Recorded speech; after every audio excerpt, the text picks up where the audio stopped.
If that would. Action. Okay. Are you proving that you were here? Or are you trying to catch a picture of me doing this? Okay. I am Dr. Cheryl Duffy, professor of English. Really not presenter extraordinaire. I just put that on there because it's a little odd putting together a presentation on giving a presentation. Because, to be honest, crazy week. They're all crazy, but somehow in late April it gets even crazier. And so I'm teaching 4 classes, 4 different preps, all writing classes, meeting with my writing interns this week, meeting with all my freelance writing students this week. And Monday night, I sat down to put together this presentation. I came up with these 2 handouts. Planning a PowerPoint presentation, general tips for giving a presentation. We're going to wait just a second. And I thought, I'm not going to do a PowerPoint. I can just, and then yesterday, the Lutheran guilt kicked in. And it was like, oh, really? You're going to give a presentation on giving a presentation with a handout on planning a PowerPoint presentation, and you're not going to plan a PowerPoint presentation? So voila, the PowerPoint presentation. My goal today is that you will take away from this session enough tips that when you do have to give a presentation, whether it's a class presentation or you're involved in undergraduate research, and then you're presenting on that research, maybe at scholarly and creative activity days, or maybe at a conference, you will go in feeling a little more comfortable doing that. I have given hundreds of presentations. You can tell by the wrinkles in the corners of my eyes. Thank you for sitting so far back that you really can't see those. And but I still get a little bit nervous, But let me give you an overview. I said, let me give you an overview. There we go. Dual focus today. I'm going to talk about PowerPoints in particular. If you're interested in poster displays, there's a session on that tomorrow at the same time. Noon. Oh, it's at noon tomorrow. Oh, because it's a Tuesday, Thursday, and classes start at noon. We tried to make them mesh with class times. So at noon tomorrow, there will be a session in this room. I think it's different lounge. Okay, so somewhere wander around up here and you will find it. And I'm also going to just give some general tips as well. Okay? We'll start with planning a PowerPoint presentation. Even though this woman looks as though she's about ready to shave with an electric razor, I think that's her remote. I'm not sure. She should have done that before the presentation, in any case. Okay. You do a PowerPoint for 3 reasons. To ensure that your key points get covered, and if you try to just wing a presentation without having a PowerPoint as backup, you risk skipping key points. So putting it in the PowerPoint just ensures you're going to get it covered.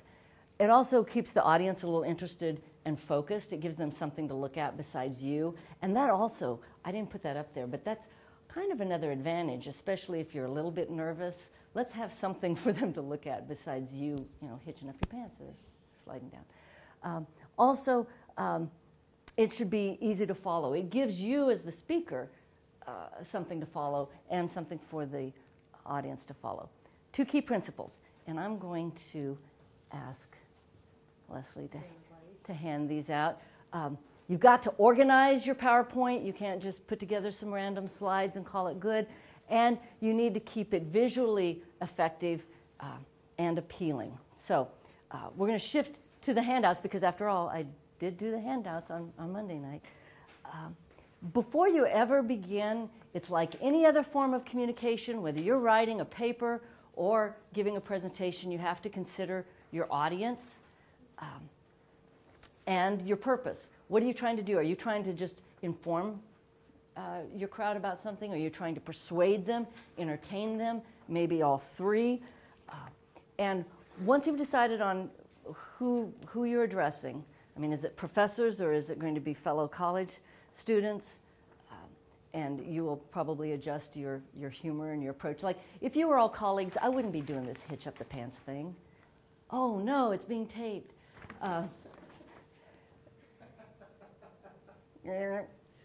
Erase. Because with college students, I figure I can be a little bit more relaxed. I would probably be a little more official. You can ask my colleagues if I am or not. but let's pretend that I am. Then you'll decide what points you're going to put on your PowerPoint. This is crucial. Do not try to put all of your points in your PowerPoint, because then you run the risk. What's the worst sin in PowerPoints? And you've experienced it as an audience. Reading right from the PowerPoint, okay? And plus, it can be visually quite ugly, like that. That's the worst PowerPoint slide ever. And I have actually been to sessions at conferences where they try to do something like this. Do not try to put all of your information on your slide. Have notes that you're working from so that you're not boring them to death by reading your slides to them, because you'd have to read them to them because they wouldn't be able to see them if you made them that crowded. You will organize a PowerPoint presentation similarly to the way you organize an essay. And don't say you don't organize essays. So you're going to have an introduction, you're going to have a body, and you're going to have a conclusion. And you can think about what you're trying to do with your presentation and organize accordingly. I've listed some options there under number 4. Maybe if you're giving a scientific presentation, you're going to outline the scientific method that you followed from your hypothesis to your conclusion. Okay, pretty straightforward. Maybe you're going to organize chronologically because you're tracing the history or the evolution of something, or you're tracing or explaining a process from start to finish. Maybe you're going to be persuasive, so you're going to start by analyzing a problem and then proposing the solution that you recommend for that problem. Maybe, and this one works for just about everything, I call it climactic order. Well, I didn't come up with that word. But climactic order simply means if you have several points to make, you just organize your presentation from the least important point to the most important point.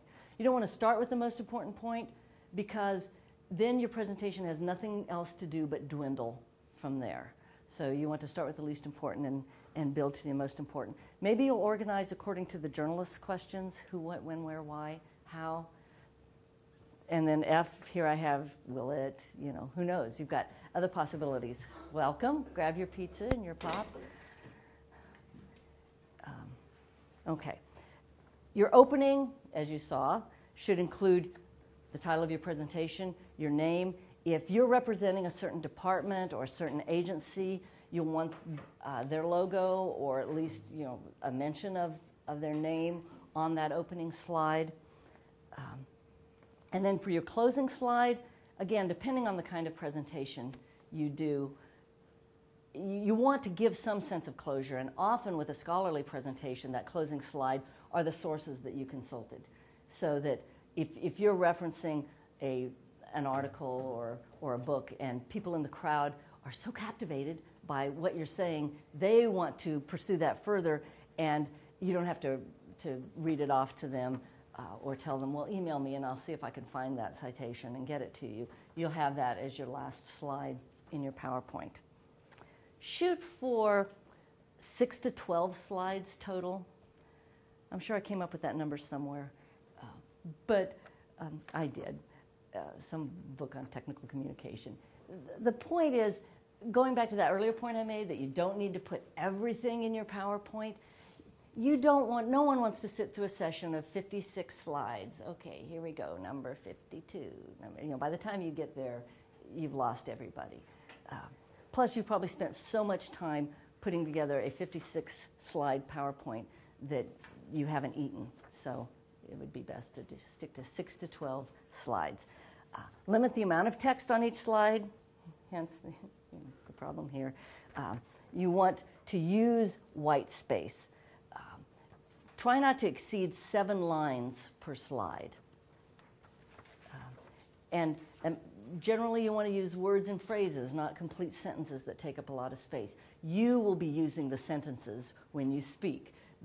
Your slides are just supposed to cue you, to remind you what you want to talk about next. When possible, use bulleted lists or numbered lists. When you do that, try to be sure that you start each item on the list the same way, or you make your items in the list similar. If you look back on the front side of this, where I say your PowerPoint presentation should do the following, and I have this little bulleted list with little check marks: ensure key points get covered, keep the audience interested, B, easy to follow. So 3 verbs right in a row. It's just consistent and parallel. So try to do that whenever you have a bulleted or numbered list. Use a large enough font. Again, our problem. This slide is coming in so handy. For your standard text, probably 18 to 24. For your headings, 30 or even 45. You know, I'm assuming everybody in this room has done a PowerPoint, has put together a PowerPoint presentation. And you know that as you're typing in the little text box, the more you type in, the more it shrinks to make it fit. So if it's shrinking too much, you know, check to see how much the program is shrinking your font to fit in this text box. If it's shrinking it too much, maybe you want to consider not saying as much or splitting it into two different slides. While you're working on it, if you've got a standard computer screen and you stand back a few feet, I forget how many is it, 5 or 6 feet. If you can stand back 5 or 6 feet from your screen, and I'm not talking your little netbook screen, but a standard screen size, and you can still read it, then it's probably fine for your presentation. If you put together a PowerPoint, chances are you use some template that PowerPoint provides. Just, I would say, use some caution. You know, choose a design that seems to fit your topic. You know, the green butterflies were kind of pretty when I was deciding, but I thought, you know, maybe green butterflies wouldn't be appropriate. This, you know, like since I'm giving tips, I thought, well, I'll just use the little push pin on the corkboard one. So think about that. If you're choosing colors, try to have dark text on a light background instead of the other way around. Don't have yellow text on a red background unless you want your audience to be throwing up, because that's really hard on the eyes and almost makes you dizzy to look at. Clip art can be useful. Don't feel as though you need clip art on every page, and make sure your clip art actually matches what you're talking about. It's fine to embed a link, you know, to a website and go there, but keep in mind you're counting on there being reliable internet access wherever you're doing your presentation. And sometimes I've been at conferences and they squirrel you away in this little room back, I don't know, underneath 28 stories. Anyway, you can't always count on the internet connection being good. So if you can capture it and put it in your slide and save it that way, that might be a better bet. Okay. When you transition from slide to slide, and you can see I'm so low tech that I just click a button and it goes, tink, next slide. But you know that it can like dissolve in and out, or it can look like you're turning a page, or it can kind of do this checkerboard effect where one slide disappears and another slide appears. That's okay. Maybe not the checkerboard, I don't know. But I'm going to say, don't have so much fun with that you're distracting your viewers by having a different transition between each slide. It reminds me of when, you know, when you're first starting to use a computer and you discover that, oh, you can have different color fonts, and you can have, you know, I can remember my daughter doing a paper in middle school, and every paragraph was a different color and a different font. You know, this paragraph is in chiller font, and this paragraph is in papyrus. And I said, you know, in all different kinds, I said, you know, I really don't think your teacher wants that. And she said, she doesn't mind. So I said, well, I would mind. And I'm just telling you, your audience will mind if you try to be too cutesy and flashy. Just do it. Here's my, I can do it. Oops. This is my second worst PowerPoint slide. And actually, I knew you would like it. I mean, look at your shirt. It's like all color. And I'm thinking, it's just a little redundant. I don't know. You know, I have 1, 2, 3, 4, 5, 6 different presenters. I threw in the punctuation marks walking around just for fun because I teach English. And I put every word in a different color. You'll notice that yellow is not a good choice for words. And again, you'd probably have to consider audience and purpose. If my purpose were to entertain and to be lively, and I have third graders in my audience, I could go for that. But if I'm wanting to be taken very seriously, Doesn't work well for me, but sometimes I am taken very seriously. I'm looking for confirmation from people who know me, and they're like, yeah, right. Anyway, it's a little bit overdone, so don't overdo. Number 16, edit your slides for grammar and punctuation. Please, please. I'm saying this for your sake. It really is for your sake.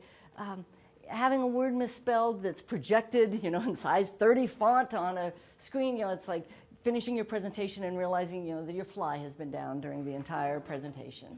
It's just, it doesn't do much to build your confidence or to inspire confidence in the people sitting out in the audience watching your presentation. So you can be so, and it's not fair, I'm not saying it's fair, but it is true, and I think people who aren't English teachers even judge more harshly than we do, because we see so much. It's like, yeah, I don't expect everyone to know how to spell.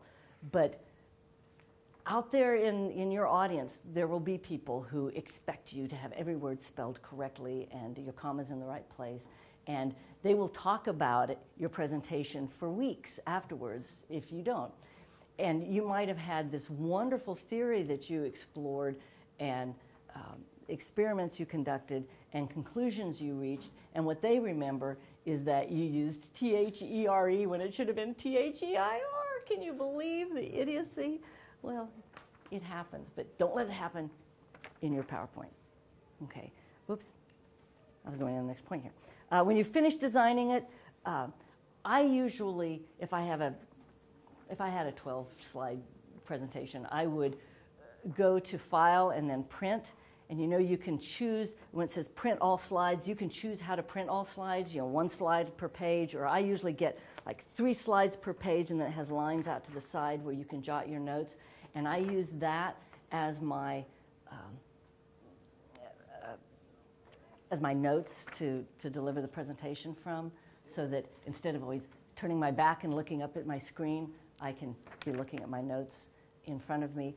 Ideally, there's a little lectern that you can lay them on so that you can still stand free. And a lectern is also good because when I started giving presentations, instead of standing here like this, I would be standing here like this. And you don't think, if you think you're not a shaker, you might not be a shaker, but until you're in front of the camera and the people out there. And so if you can get a lectern, that's good. Or just lay it on the table if you have better eyes than I do. But just a little something to keep in mind. And ideally, you'll have a little remote clicker, so you're not always having to run over here and do this and hunt and advance your slides. Or you have someone else do it, which can kind of be good, kind of not. You're trying to communicate with them. 1 forward. No, that was backward. I want 1 forward. No, that was 2 forward. No, 1. Get a clicker. Okay. Speaking of clicker, we're going to click on general tips for giving a presentation. Wear fuchsia and have a baton. No, it's not a bad idea to wear bold colors, but we'll talk about dress a little bit. Okay, now we're going to just go to the general tips. PowerPoint aside. Number 1, most important, critical. Practice giving your presentation ahead of time. Am I moving around too much? You follow me? Okay. Practice in front of a mirror so you can see how you're standing. If you're slouching, you can make eye contact with yourself because you probably won't intimidate yourself a lot. So practice in front of a mirror.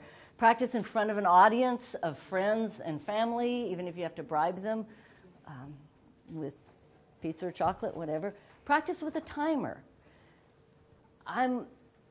I have students give presentations in my classes, and I usually give them a range, 7 to 10 minute presentation or 12 to 15 minute presentation. And I dock if they go over because we've got other students that are scheduled in that day. So, and the same is true at a conference. If you're part of a panel and you each are allotted 10 minutes and the first person who stands up to talk finds that it really takes her 20 minutes to get through her, she's just cheated the other presenters out of their time. So make sure you have your timing down by practicing with a timer. I mentioned at the beginning that I've given hundreds of presentations. I still ran through this presentation this morning before I came here to give it because I just think it's a good idea. Exude confidence. You might not feel confident, but you can still exude it. If you don't feel confident, the worst thing you can do is kind of come in and look down in your notes and talk and kind of mumble a little bit, and then apologize. Like, I'm sorry, I'm a little bit nervous, and I didn't really have time to practice. But if all of that is true, if you are nervous, you didn't have time to practice, don't announce it. Hello, walk in, smile, stand up straight, look at the people you're talking to, and exude confidence, whether you feel it or not. Oh, and turn off your cell phone. I probably should have made that number one. There's nothing more disconcerting than to be in the middle of a presentation and your cell phone goes off in your pocket. It's like, ooh, credibility out that window. So turn it off. Decide ahead of time what you're going to do with your hands. This clicker is kind of handy, actually. It gives me something to hang on to.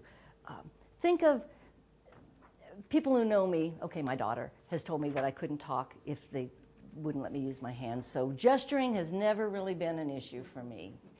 But if you don't gesture naturally, you can just hold your hands, in front of you like this and give your presentation. If you have a little lectern, lovely. You can place your hands there. Think of gestures, though, as punctuation for your presentation. You can, if you're building one point on another, you can gesture that way. If you have 3 main points to make, you can count them off. You can speculate about the future. You can discuss the past. You can all kinds of gestures. I just thought of one, but you're taping, so never mind. No, I'm going to do it anyway. No, I had a student write in a freshman comp paper that racial slurs are okay because they're just words in the language. And I'm so tempted, I might do it, it'd be this week. I'm so tempted to go into class and go, it's just a finger on my hand, just like racial slurs are words in the language, right? So, see, gestures can make an impact. I am not suggesting, let me look into the camera, I am not suggesting. In fact, I can remember doing debate in high school, and it wasn't me, I promise. It was, I won't say her name, but I was on the negative team. It was someone who was on our affirmative team who, when she would make a point, she would say, well, our first plank of the day, and she would say, plank 1, and we're like, no, don't do that. Don't do that, Rhonda. So don't do that. Okay. Which number am I ready for? I believe number 5. No one expects you to know everything about your topic. I think that's the biggest fear when you're presenting research. It's that you're going to present and then there's a question and answer period afterwards. It's like, keep in mind, first of all, that you are a little bit of an expert on this topic because you've been immersed in the research for a while. So have a little confidence with that. But if someone asks you something that you don't know, it's okay not to know it. It's okay to say, I'm not sure. That would be good to find out. Does anyone else know? I love that. As teachers use that all the time. Who can answer that question? Which translates to, I sure as heck can't. But, see if there's someone else in the crowd that can address it if you don't know the answer. Don't worry about it. During your presentation, scan the room. I think, and I'll be interested to watch this recording, but I have a tendency to scan really fast, which they say not to do. I don't know who they are, but they say don't do that. It's best, you do want to look at the different people in the room. I'm tempted to focus here because these 2 are students of mine, so I know them and they won't hurt me. You guys, who knows? But it's, look at familiar faces to start out, but also be sure you're including everybody, looking at everybody. Some of the guidelines say if you have a large room to divide it into maybe thirds and spend some time addressing this third and some time addressing the middle third and some time addressing these empty chairs and Leslie. And if looking someone in the eyes is just too dang intimidating, don't look them in the eyes. Look just over their heads at the wall behind them, which is what I'm doing right now, and you had no idea I was doing that. So you don't really have to look them in the eye. Look at their foreheads and talk to them, because maybe you're intimidated looking them in the eye, but trying to make some kind of connection with your audience will help your presentation. Speak loudly, clearly, and slowly. Even if you're not someone who typically speaks fast, when you stand up in front of a crowd and start giving a presentation, the tendency is to all of a sudden start talking like this, because you're just a little bit nervous. And sometimes when people are nervous, they talk a little faster than they normally do, and that's not really a good thing because people have trouble following you. So unless you're going to be an auctioneer, I recommend that you consciously make yourself talk what seems to you painfully slow, but it probably won't be painfully slow. It'll just be clear and articulate. So you might have to make a conscious effort to do that. And I have never had a problem with speaking loudly. Almost every report card I have from elementary school says, talks too much, talks too much, talks too much. And they could have said, talks too loud, talks too loud. But if you don't speak loudly, then see if you can get a mic to amplify, or just shout. And what's shouting to you might just be speaking loudly and clearly to your audience. Ahead of time, if you can get to the room where you're going to be presenting to check it out, I recommend that you do that. If I'm presenting at a conference, if I'm presenting on Friday and I'm there on Thursday I'm finding where that room is and checking it out, looking to see, okay, where would I stand? Is there a lectern I can use? Where am I going to plug in my equipment? Am I going to need an extension cord? How many chairs are in there? Am I going to be able to pace up and down in the middle? What I like to do. So it's just good to check out the room. And then you're also the day of not scrambling to find the room last minute, because last minute just seems to be the way we do things a lot of times. Also check out your equipment ahead of time. I had to put a sticky note on my door reminding me to bring my laptop charger, because I don't usually have it in my case. I just keep it at home because I'm on the dock when I'm on campus, so I had to do that. I got here at a little after 12 for a 12:30, and my laptop was black. Nothing would come up on it, and I had just been looking at it at home. Panicked a little bit, called the CTC help desk, got a recording, panicking a little bit. Lynn Pullman is telling me, well, we have a laptop, but they worked on it and they put a password on it, and we don't know what the password is, and they haven't told us yet what the password is. And I'm only slightly panicked. By now it's like 12:15. See, if I had come at 12:15 for a 12:30 presentation, you'd all been sitting here waiting for me to start, and I would have still had a dark black screen. As it turns out, you had to hit some function key and to make it both project and anyway, we got it figured out. But you want to get that figured out, before everyone's sitting there waiting for you to start. That being said, it has happened to me more than once where I don't get it fixed in time. Hence the value of printing out your presentation. If you do a PowerPoint, go to print and print it out, and at least you can deliver your talk from your notes. And pass around and say, see this little slide? No, I don't know if I'd recommend that. But it would have been good if only it had worked. You need to have a backup, because things happen. Right? If you have handouts, have someone else distribute them, the way I had Leslie distribute those for me, because you want to keep focused on your presentation and not walking around making sure everyone has a copy of your handout and taking time and you have this dead space because you can't really start talking yet because you're busy handing out. Have someone else do it. Number 11 says, do not fear the silent pause.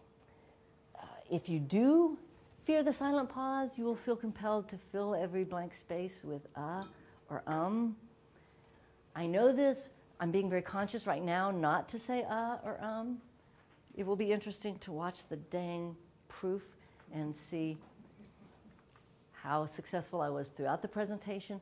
I know that when I was an undergraduate, your age, I was going into teaching, and they videotaped us teaching a session, and I was so proud because I had my nifty little handouts and I knew what I was talking about. And then when I watched it, I was mortified because almost every other word was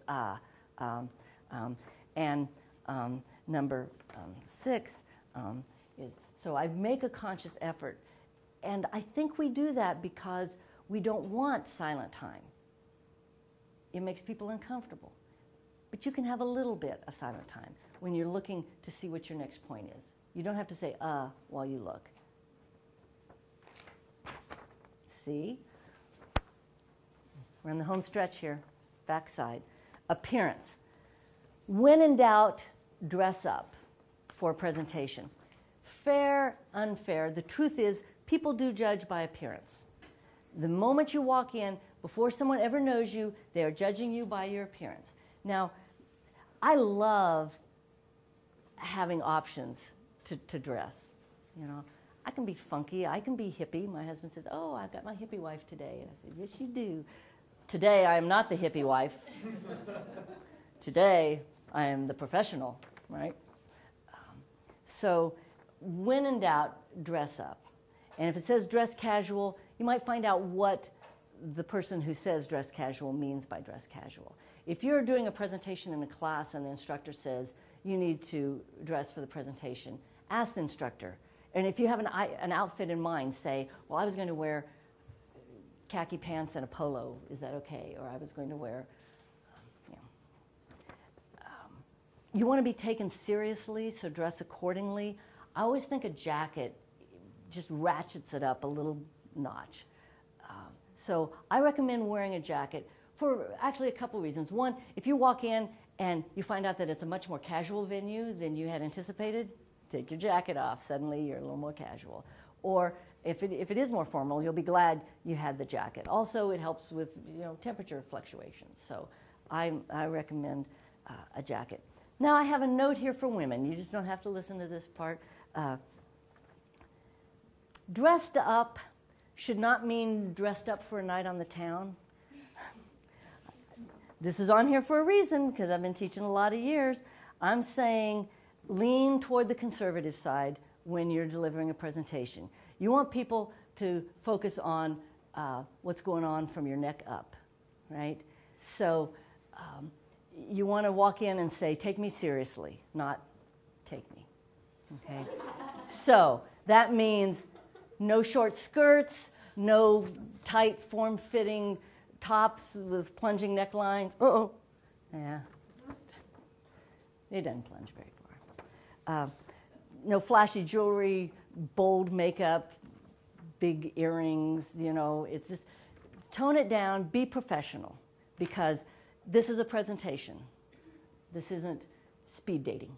So that said, the look you're going for is professional, not frilly, sexy, sweet, or overly casual. And I put sweet in there because,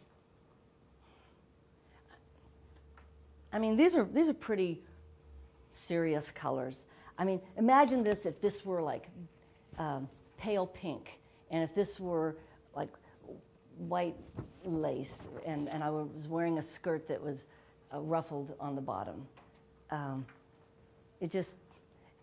I don't think I would be taken as seriously, the way you're all taking me so seriously, since I flipped you all off earlier.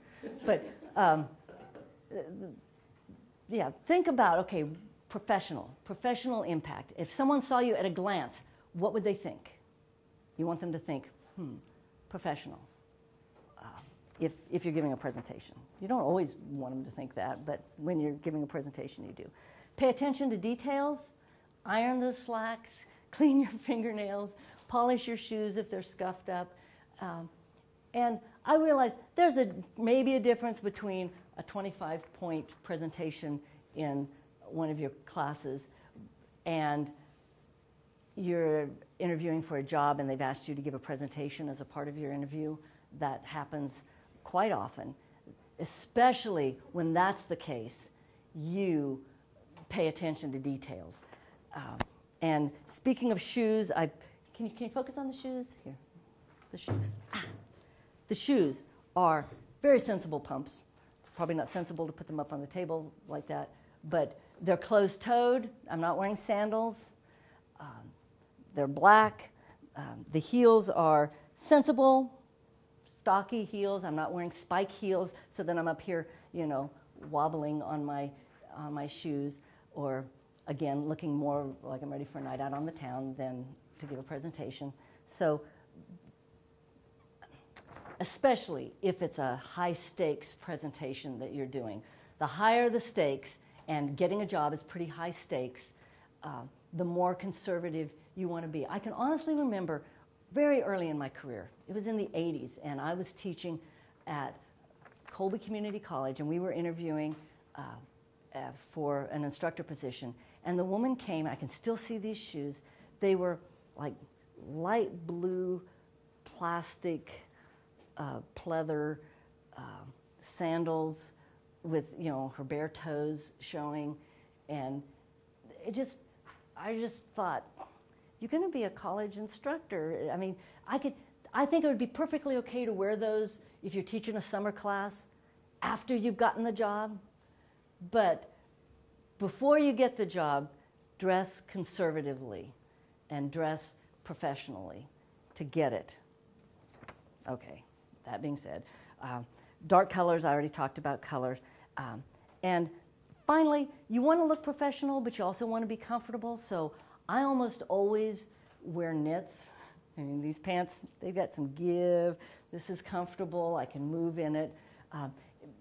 Dressing up doesn't have to mean, unless you're interviewing for a job in